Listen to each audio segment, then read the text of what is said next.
ఎవరైతే personal loan కోసం చూస్తున్నారో మీకు ఆన్లైన్లో ఎలా అప్లై చేయాలి చూపిస్తున్నారు. అది కూడా మనకి బజాజ్ ఫిన్సర్వ్ పర్సనల్ లోన్కి. దీంట్లో మీకు అప్ టు 10 lakhs వరకు మీరు లోన్ అయితే అప్లై చేసుకోవచ్చు మీ ఎలిజిబిలిటీ బేస్ చేసుకుని. అంటే మీ సిబిల్ స్కోర్ బాగుంటే ఎక్కువ అమౌంట్ వస్తుంది, లేదంటే తక్కువ వస్తుంది. అండ్ ఇదంతా మనకి ఆన్లైన్ ప్రాసెస్, ఎటువంటి ఆఫీసులు అయితే మీరు వెళ్ళాల్సిన అవసరం లేదు. దీనికి అప్లై చేయడానికి మీ ఏజ్ అనేది 21 years అబవ్ ఉండాలి. అండ్ మీ సిబిల్ స్కోర్ అనేది 685 కంటే అబవ్ ఉండాలి. అండ్ మీరు సాలిడ్ అయినా సెల్ఫ్ ఎంప్లాయిడ్ అయినా ఎవరైనా సరే దీనికి అప్లై చేసుకోవచ్చు. మీ ఎలిజిబిలిటీ చెక్ చేసిన తర్వాత మీకు లోన్ అనేది ప్రొవైడ్ చేస్తారు. ఈ వీడియోలో టోటల్గా ఈ బజాజ్ ఫిన్సర్వ్ పర్సనల్ లోన్కి ఎలా అప్లై చేయాలి, ఎలా ఉంటుంది ప్రాసెస్ క్లియర్గా ఎక్స్ప్లెయిన్ చేస్తాను. ఎవరికైతే అవసరం ఉంటుందో వాళ్ళు మాత్రమే ట్రై చేయండి. అవసరం లేకుండా లోన్ తీసుకుని ఇబ్బంది పడకండి. ఫుల్ వీడియో చూసే ముందు ఛానల్ సబ్స్క్రైబ్ చేసుకుని చూడండి. ఇలాంటి మరిన్ని యూస్ఫుల్ కంటెంట్ వీడియోస్ వస్తుంటే, ఇలాంటి మరిన్ని అప్డేట్స్ నా ఆఫర్స్ మన టెలిగ్రామ్ వాట్సాప్ ఛానల్ కూడా వస్తున్నాయి. డిస్క్రిప్షన్ లింక్స్ ఉన్నాయి, ఫాలో అవుతుండండి. ఇప్పుడు బజాజ్ ఫిన్సర్వ్ పర్సనల్ లోన్కి ఎవరైతే అప్లై చేయాలనుకుంటున్నారో డిస్క్రిప్షన్లో అఫీషియల్ లింక్ ఉంటుంది. దాని మీద క్లిక్ చేస్తే ఈ వెబ్సైట్లో ఈ పేజ్ అయితే ఓపెన్ అవుతుంది. సో అదే పేజ్లో మీకు ఈ యొక్క పర్సనల్ లోన్ సంబంధించి డీటెయిల్స్ అన్నీ మెన్షన్ చేస్తారు. కావాలంటే అక్కడ కూడా మళ్ళీ చెక్ చేసుకోవచ్చు. సో ఇదే పేజ్లో మీరు కింద స్క్రోల్ చేసుకుని వెళ్తే అక్కడ మీకు అమౌంట్ కావాలంటే మీరు ఎంటర్ చేసుకోవచ్చు. ఎంత అవసరం ఉంటుంది, దానికి ఎంత ఇంట్రెస్ట్ పడుతుందో కావాలంటే మీరు చెక్ చేసుకోవచ్చు ముందుగా. అండ్ కింద స్క్రోల్ చేసుకుంటే మనకి సో ఈ లోన్ సంబంధించి డీటెయిల్స్ కూడా ఉన్నాయి. అంటే మీకు ఏవైతే రిక్వైర్మెంట్ ఉంటుందో ఎలిజిబిలిటీ క్రైటీరియా కానీ, డాక్యుమెంట్స్ రిక్వైర్మెంట్ కానీ పక్కన చూడండి. అవన్నీ లిస్ట్ కూడా పెట్టారు, కావాలంటే అవి కూడా చదవండి. బేసిక్గా ప్రతి లోన్ యాప్లో ఉండే ప్రాసెస్ ఉంటుంది, పెద్ద ఏమి ఉండదు.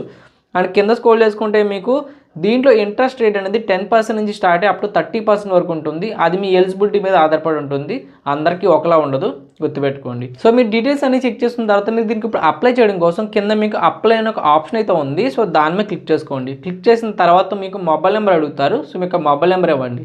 మొబైల్ నెంబర్ ఎంటర్ చేసిన తర్వాత ఓటీపీ వస్తుంది. ఆ ఓటీపీ ఎంటర్ చేసుకోండి. ఆ నెక్స్ట్ పేజ్లో మీకు డీటెయిల్స్ అడుగుతారు. ముందుగా పర్సనల్ డీటెయిల్స్. సో దాంట్లో మీకు నేమ్ అడుగుతారు, ఫుల్ నేమ్, తర్వాత జెండర్ సెలెక్ట్ చేసుకోండి, తర్వాత డేట్ ఆఫ్ బర్త్, తర్వాత మీకు పాన్ కార్డ్ నెంబర్ అడుగుతారు, తర్వాత ఎంప్లాయ్మెంట్ టైప్. ఎంప్లాయ్మెంట్ టైప్లో మనకి సాలరీ ఉంది, సెల్ఫ్ ఎంప్లాయిడ్ ఉంది. సో రెండు కరెక్ట్గా పెట్టుకోండి ఏదంటే అనేది. ఎందుకంటే మనకి పర్సనల్ లోన్ కాబట్టి మీకు వెరిఫికేషన్ ఉంటుంది, వాళ్ళు వీడియో కేవైసీ కానీ. సో కాబట్టి కరెక్ట్గా ఇచ్చుకోండి. తర్వాత మీకు నెట్ మంత్లీ సాలరీ అడుగుతుంది, ఎంత వస్తుంది అనేది. తర్వాత మీకు పిన్ కోడ్ అడుగుతారు, పిన్ కోడ్ ఎంటర్ చేయండి. ఇక్కడ కొన్ని పిన్ కోడ్ మీరు ఎంటర్ చేసిన తర్వాత మీ ఉండే ఏరియా బట్టి కూడా ఒక్కోసారి రిజెక్ట్ అవుతూ ఉంటుంది పర్సనల్ లోన్. ఎందుకంటే వాళ్ళు మీకు సర్వీస్ ప్రొవైడ్ చేసే ఏరియాలో ఉంటే మీకు పర్సనల్ లోన్ ఈజీగా అప్రూవ్ అవుతుంది. అదే మీరు విలేజ్లో కానీ ఇంకా దూరంగా ఉంటే కనుక వాళ్ళకి ఆఫీస్కి సంబంధించి, సో అప్పుడు మీకు రిజెక్ట్ అయ్యే ఛాన్స్ కూడా ఉంటుంది. సో ఇది కూడా గుర్తుపెట్టుకోండి.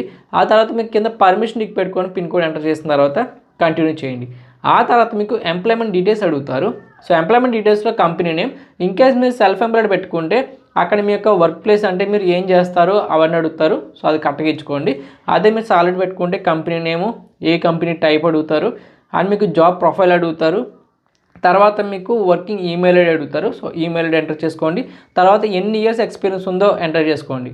ఆ తర్వాత కంటిన్యూ చేసుకోండి. ఆ తర్వాత మీకు ఇన్కమ్ డీటెయిల్స్ అయితే అడుగుతారు. సో మీకు ఇన్కమ్ ఎంత వస్తుంది అనేది దానికోసం వెరిఫికేషన్ అయితే ఉంటుంది. సో బ్యాంక్ స్టేట్మెంట్ అయితే మీరు అప్లోడ్ చేయాల్సి ఉంటుంది. మీకు ఇన్కమ్ ఏ బ్యాంక్ అకౌంట్లో క్రెడిట్ అవుతుందో ఆ అకౌంట్ సంబంధించి మీరు స్టేట్మెంట్ ఇవ్వాల్సి ఉంటుంది. సో ఇన్కమ్ వెరిఫికేషన్లో మీకు బ్యాంక్స్ లిస్ట్ అయితే వస్తుంది. సో మీకు ఏ బ్యాంక్లో అమౌంట్ క్రెడిట్ అవుతుందో అది మీరు సెల్ఫ్ ఎంప్లాయిడ్ అయినా సాలరీ జాబ్ చేస్తున్నా మీకు రెవెన్యూ ఇన్కమ్ అయితే ఉంటుంది కదా, అది ఏ బ్యాంక్లోకి వస్తుందో ఆ బ్యాంక్ అకౌంట్ సెలెక్ట్ చేసుకొని, సో బ్యాంక్ సెలెక్ట్ చేసిన తర్వాత ఈ పేజ్ వస్తుంది. అక్కడ మీరు కంటిన్యూ ఆప్షన్ మీద క్లిక్ చేసుకోండి. తర్వాత మీకు ఈ విధంగా ఉంటుంది.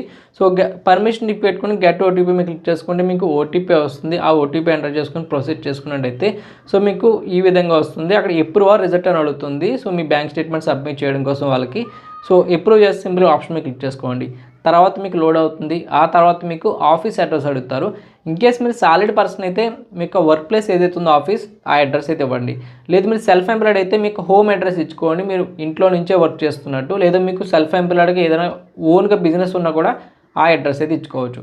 సో అడ్రస్ ఇచ్చుకోండి, area, street, landmark, pin code అవన్నీ ఇచ్చుకోండి. తర్వాత కింద మీకు కంటిన్యూ చేసుకోండి. కంటిన్యూ చేసిన తర్వాత మీ ఎలిజిబిలిటీ అవన్నీ చెక్ చేసుకొని మీకు ఎంతవరకు పర్సనల్ లోన్ ఇవ్వగలరు అనేది చూపిస్తారు. అంత అమౌంట్ అనేది అది 2 lakhs అవ్వచ్చు, 3 lakhs, 5 lakhs లేదా 8 lakhs అలా ఎక్కువ ఉంటుంది. లేదు మీకు ఎలిజిబిలిటీ తక్కువ ఉంటే 1 lakh కానీ 50,000, 80,000 అలా కూడా ఉంటుంది. సో అమౌంట్ చూపించిన తర్వాత మీరు కంటిన్యూ చేసుకోవచ్చు. ఇక్కడ ఈ అమౌంట్ అనేది అందరికీ ఒకలా ఉండదు, గుర్తుపెట్టుకోండి. మీ రేట్ ఆఫ్ ఇంట్రెస్ట్ కానీ మీకు వచ్చే పర్సనల్ లోన్ ఆఫర్ కానీ మారిపోతూ ఉంటుంది పర్సన్ బట్టి. అంటే మీరు చేస్తున్న జాబు, తర్వాత మీకు వచ్చే ఇన్కమ్ బట్టి అవన్నీ వాళ్ళు బేస్ చేసుకొని మీకు లోన్ ఆఫర్ ఇస్తారు. ఇన్కేస్ మీకు అది నచ్చకపోతే, మీకు తక్కువ అనిపిస్తే మీకు బ్యాక్ కూడా వెళ్ళిపోవచ్చు. లేదు మీకు తీసుకుంటాం పర్వాలేదు అనుకుంటే కంటిన్యూ అవ్వండి. సో నెక్స్ట్ పేజ్లో మీకు లోన్ సమ్మరీ అయితే వస్తుంది. ఇక్కడ మీకు ఎంత లోన్ ఇస్తున్నారు, తర్వాత దాంట్లో ప్రాసెసింగ్ ఫీజు ఎంత, తర్వాత మనకి ఇంట్రెస్ట్ రేట్ ఎంత ఉంటుంది, అవన్నీ లిస్ట్ వస్తుంది సమ్మరీ అనేది. ఇది కంపల్సరీ చెక్ చేసుకోండి. ఎందుకంటే ఇక్కడే మీకు ఫుల్ డీటెయిల్స్ అనేవి ఒకేసారి ఉంటాయి. అమౌంట్ ఎంత పడుతుంది బ్యాంక్ అకౌంట్లో, ఎంత ఇంట్రెస్ట్ కట్ అవుతుంది, అవన్నీ ఇక్కడే చూపిస్తారు. ఇవి క్లియర్గా చూసుకోకపోతే తర్వాత మీకు ఇబ్బంది అవుతుంది. సో ఇక్కడ మనకి లోన్ సమ్మరీలో అమౌంట్ చూపిస్తారు, ప్రాసెసింగ్ ఫీజు, స్టాంప్ డ్యూటీ, తర్వాత కింద స్క్రోల్ చేసుకుంటే రిమైనింగ్ డీటెయిల్స్ ఉంటాయి. అంతేకాకుండా మీరు టోటల్ ఎంత అమౌంట్ మీ యొక్క బ్యాంక్ అకౌంట్లో క్రెడిట్ అవుతుంది, ఇవన్నీ కట్ అయిన తర్వాత అవన్నీ డీటెయిల్స్ ఉంటాయి, కరెక్ట్గా చూసుకోండి. సో అది మీకు ఓకే అనిపిస్తే మీకు కంటిన్యూ అవ్వచ్చు, లేదు మీకు సరిపోవట్లేదు, మీకు ఎక్కువ అనిపిస్తే రేట్ ఆఫ్ ఇంట్రెస్ట్ అవన్నీ కూడా బ్యాక్ కూడా వెళ్ళిపోవచ్చు. సో కంటిన్యూ చేయాలనుకున్నవారు సింపుల్గా ఆప్షన్ క్లిక్ చేసుకుంటే సరిపోతుంది. నెక్స్ట్ పేజ్లో మీకు కంప్లీట్ యువర్ కేవైసీ అనేది వస్తుంది. సో కేవైసీ కోసం మీకు డిజిలాకర్ అయితే ఉంటుంది. సో పర్మిషన్ టిక్ పెట్టుకుని కంటిన్యూ చేసుకోండి. డిజిలాకర్లో మీ యొక్క ఆధార్ కార్డ్ నెంబర్ ఎంటర్ చేసుకోండి. తర్వాత నెక్స్ట్ మీరు క్లిక్ చేసుకున్నట్టయితే మీకు ఆధార్ కార్డ్కి లింక్ అయిన మొబైల్ నెంబర్కి ఓటీపీ వస్తుంది, ఎంటర్ చేసుకోండి. సబ్మిట్ చేసిన తర్వాత మీకు కేవైసీ అనేది వెరిఫికేషన్ సక్సెస్ఫుల్ అయితే అవుతుంది. ఇది అయిపోయిన తర్వాత మీకు బ్యాంక్ డీటెయిల్స్ అడుగుతారు. ఈ బ్యాంక్ డీటెయిల్స్ ఎందుకంటే మీకు ఏదైతే అమౌంట్ వాళ్ళు లోన్ ఇస్తున్నారో ఆ అమౌంట్ అని ఈ బ్యాంక్ అకౌంట్లోనే క్రెడిట్ అవుతుంది.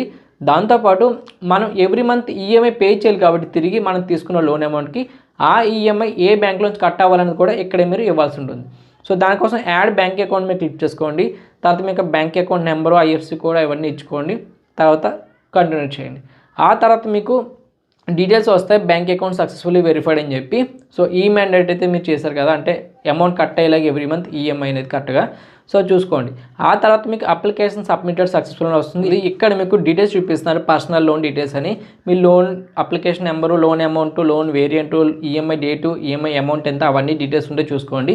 ఇంకా మనకి లాస్ట్గా ఏంటంటే వెరిఫికేషన్ ఉంటుంది. అంటే మీరు కేవైసీ చేసుకున్నారు కానీ లాస్ట్గా వాళ్ళు మేబీ కాల్ చేయొచ్చు, ఏజెంట్ అనే వాళ్ళు కాల్ చేసి మీకు ఫైనల్ వెరిఫికేషన్ చేసుకొని మీ అమౌంట్ అనేది మీకు ఏదైతే బ్యాంక్ డీటెయిల్స్ ఇచ్చారో దాంట్లో క్రెడిట్ అవుతుంది పర్సనల్ లోన్ ఆఫర్ అనేది. సో ఇన్ కేస్ మీరు కాల్ చేసినప్పుడు ఏమైనా మీకు డీటెయిల్స్ రాంగ్ అనిపించినా కూడా రిజెక్ట్ అయ్యే ఛాన్స్ కూడా ఉంటుంది. అండ్ అంతేకాకుండా ఇన్ కేస్ మీరు కాల్ చేస్తారు కదా ఏజెంట్స్ ఎవరైనా సరే ఈ పర్సనల్ లోన్స్కి అప్లై చేస్తున్నప్పుడు, ఎవరైనా సరే అమౌంట్ అడిగితే ఎవరికి అమౌంట్ అయితే ఇవ్వదు. ఎందుకంటే సో ఇన్ కేస్ మీకు రిజెక్ట్ అయ్యే ఛాన్స్ ఉన్నప్పుడు చాలామంది మీకు అమౌంట్ ఇస్తే లోన్ అప్రూవ్ చేస్తామంటారు. అలాంటప్పుడు ఎవరికి మనీ పే చేయకండి, ఇలాంటి లోన్ అప్రూవ్ అయ్యే ఛాన్స్ ఉండదు. ఇన్ కేస్ పే చేసినా వాళ్ళు బ్లాక్ చేసే ఛాన్స్ కూడా ఉంటుంది. సో కాబట్టి ఎవరి ఎక్స్ట్రా అమౌంట్స్ ఏమి పే చేయొద్దు. అండ్ ఇన్ కేస్ మీకు ఏదైతే మనకి అమౌంట్ పే చేస్తున్నామో అది ప్రాసెసింగ్ ఫీజు అనేది కట్ అయిన తర్వాతే మనకి లోన్ అనేది మన బ్యాంక్ అకౌంట్లోకి వస్తుంది. సో కాబట్టి ఎక్స్ట్రా అమౌంట్స్ ఏమైనా అడిగితే సో అవసరం లేదని చెప్పండి. ఇంకా చాలా మనకి పర్సనల్ లోన్ ఆప్షన్స్ ఉన్నాయి అప్లై చేసుకోవడానికి. మన ఛానల్లో కూడా చెక్ చేయండి, మీకు అందులో ఏదైనా బెటర్ అనిపిస్తే దానికి అప్లై చేసుకోండి. ఇంకా ఇలాంటి మరెన్నో వీడియోస్ కోసం ఛానల్ సబ్స్క్రైబ్ చేసుకోండి. ఈ కంటెంట్ యూస్ఫుల్ అనిపిస్తే లైక్ చేయడం మర్చిపోకండి. Thank you. ఛానల్ సబ్స్క్రైబ్ చేసుకుని చూడండి. ఇలాంటి మరిన్ని యూస్ఫుల్ కంటెంట్ వీడియోస్ వస్తూనే ఇలాంటి మరిన్ని అప్డేట్స్ నా ఆఫర్స్ మన టెలిగ్రామ్, వాట్సాప్ ఛానల్ కూడా వస్తున్నాయి. డిస్క్రిప్షన్ లింక్స్ ఉన్నాయి, ఫాలో అవుతుండండి.